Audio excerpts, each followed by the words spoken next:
Hello and welcome to this video. Today I would like to talk about my top 3 favourite games, made by me of course. Oh yeah, and this is the first video I've ever done on this channel where I actually use my real voice. So yeah, to new experiences I guess. Each game will be split into 3 parts: tech, gameplay and conclusion. Now let's get on to the video. Just a little side note, I won't be adding games that are still in the alpha stage of development, but I will be adding games that are in early access. At number 3, we have Skeleton Quest.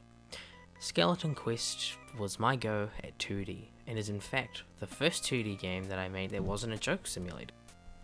I was so proud of Skeleton Quest for many reasons. There was the design side, where I thought that the game had a really nice 8-bit style, and all the music was made by a friend, and the technological side, like me moving back from Unity's Unity script to C# as C# compiles 3 times faster than Unity script and is much neater.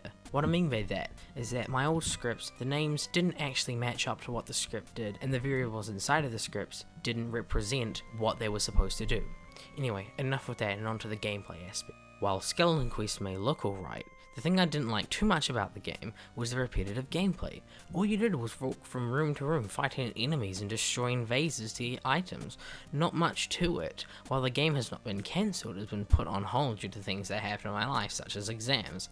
I do plan on going back to the game, but not for a while, as the development of Virtual Cat 2 is underway. Skeleton Quest was heavily inspired by Undertale, a game that I played for days on end, a few months before starting Skeleton Quest. Thank you to my best friend for introducing me to Undertale. In conclusion, Skeleton Quest is one of my favourite games, as it was my first time ever doing 2D in RPG. While the gameplay was rather dull, I thought the music was okay. Okay, that was Skeleton Quest, and now on to number 2.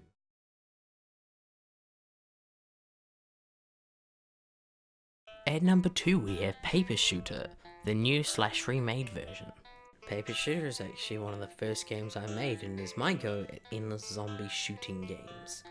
My feelings towards Paper Shooter are mixed, to be fair. Back at the start of April 2017, I made this game during my programming class, and it was the first game I used Unity script on, because the FPS tutorial I was watching to learn how to make FPS only knew how to use Unity script. I worked on the game from the start of April up until the 18th April, where I took a break following my best friend's birthday and her coming down to town.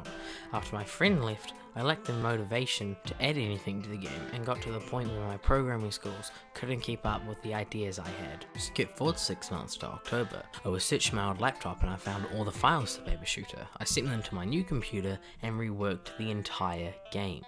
I reprogrammed all the scripts and made them cleaner and moved them from Unity script to C#. After a while I remade all the gun textures. I actually made new guns, enemies, and even new features such as turrets, grenades, health box, bear traps, kill machine, and much more. I stopped working on the game around November because of exams, but I do plan on going back to Paper Shooter. Gameplay of Paper Shooter was heavily inspired by Serious Sam 3's endless shooting modes. Paper Shooter is the kind of game where you just want one more turn, the kind of game where you just want to beat your old high score. There isn't much gameplay other than that. I mean, you start off with a pistol, search the map for new weapons, and once you've got those, you can move on to shooting enemies, throwing grenades, and just having fun. In conclusion, Paper Shooter is my second favourite game. The gameplay is fair and rewarding, and I found myself, my friends, and my dad playing it over and over, just wanting to beat my high score of 7,500. Maybe one day, Dad.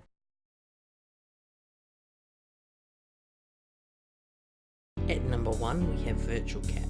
Virtual Cat is by far the best game I have made so far, but not only that, it's the first game I actually 100% finished and the first game to get a sequel. I actually recently got my hands on the files of Virtual Cat on my new computer, so maybe I'll remaster Virtual Cat 1 and release it alongside Virtual Cat 2. Virtual Cat had 2 versions. One was the version that was released, and the other was a 2-week project for school. The school version had a few more components and was written in C#, whereas this one was written in Unity script. The last version of Virtual Cat to be released was in July of 2017. Virtual Cat had 3D models, 2D textures, and more. I really liked Virtual Cat, and that's why it sits at the number 1 spot. The gameplay of Virtual Cat went as so. You start off with little money and a young cat, which you can name and colour to your liking. Attend work to make money, and as the amount of money you have increases, the amount of money you get also increases too. Place money in the bank and watch as your cat ages and the money in the bank doubles. Make sure your cat is happy by patting the cat or purchasing a bouncy ball to keep your cat entertained. Make sure you feed your cat and keep it hydrated, purchase food and water from the store, and have fun. Some features were left out of the game, such as a dealer that sells cheap buffs to your cat but have a chance to harm your cat. Virtual Cat could get repetitive, but I found myself playing it for hours on end. Virtual Cat was one of my best games. The gameplay was fun and the game had a few things to do and some fun features. Thank you for watching. If you liked the video, why don't you give it a like and subscribe.